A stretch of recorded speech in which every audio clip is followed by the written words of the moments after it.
Hello everyone and welcome to Financial Literacy Films. In today's video, I'll be telling you all about bank accounts. So bank accounts, get one. They're actually really good, and a really big thing is that they keep your money safe. So when you leave your money in your dorm or your apartment, there's always a chance that someone could come in and take it, especially if it's large amounts of money. Your roommate may let someone in that you didn't know about. You really never know what's going to happen, and at banks they have vaults and safes that'll keep your money secure, which is really cool. You also have really easy access to your money, so you can use a debit card to access your money anywhere. You can find an ATM and withdraw cash that way, and also you can use it to pay bills like car insurance and rent and things like that that can't be paid with cash.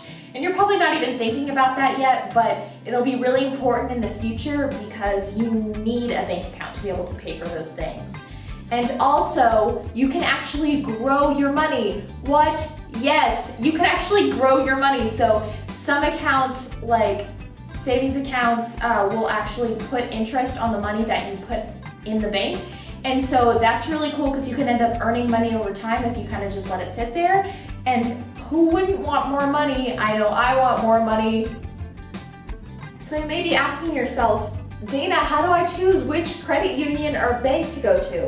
Well, guess what? I can tell you that. So you really want to ask about the different services that the bank offers. So if they have a student or basic checking account with little or no monthly fees, if they have overdraft protection, which basically means you won't get charged for overdrawing on your account, especially with debit cards, that can be a thing that you want to check out.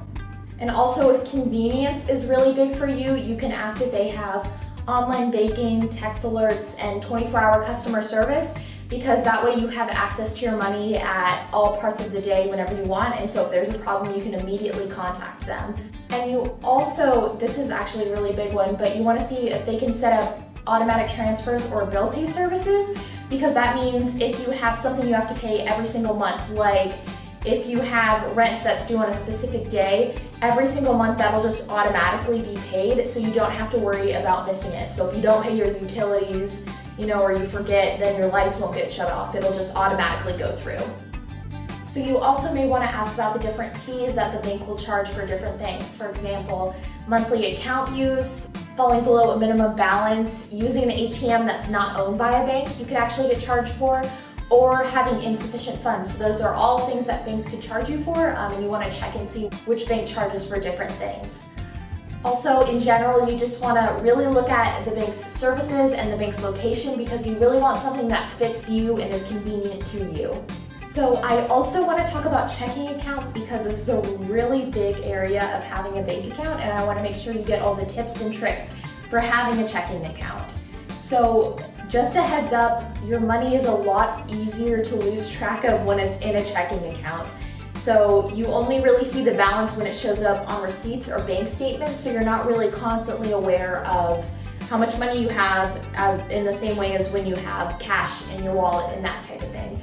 You really want to know how your checking accounts work. So when does the bank process its transactions? Meaning, if you pay for something on Friday, will that not show up on your balance until Monday? You really want to know how long it takes for them to process those things, because your balance may vary depending on that. And you also want to know about holds on your account and just kind of keep track of that.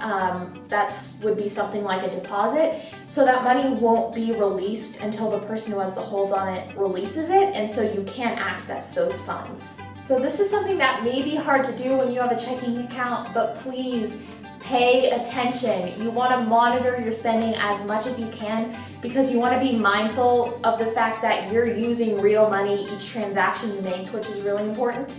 You also want to balance your account each month, which means that you make sure that all of your transactions are verified, because sometimes you can get double charged for things, or your card may be compromised, which would be a really big deal. So you really want to go in and balance it, so you make sure that every spending charge was your charge and that you did that. And you may be saying, Dana, what are some general tips that I might want to know instead of specific things? Well, guess what? I can tell you. So something you really want to do is keep your credit card safe. So You want to make sure that it's in a really safe place. Don't just leave it lying around. Keep it in your wallet, keep it on you. You don't want anyone to get a hold of it. And also, don't lend your card out to other people. If they need to borrow money, just give them cash. You never want to lose track of where your card is because all of your money is on that card, and so you really don't want to lose track of it. And also, try to use cash when you're out. So like I said before, it's really easy to lose track of your money when you're using it through a checking account or any bank account. And so if you use cash to pay for small things, that way you're more aware of what you're spending. Thanks so much for watching today's video, guys. Remember to leave a like and comment below because those are used as evaluation purposes for my Gold Award project. And remember how lit finance can be.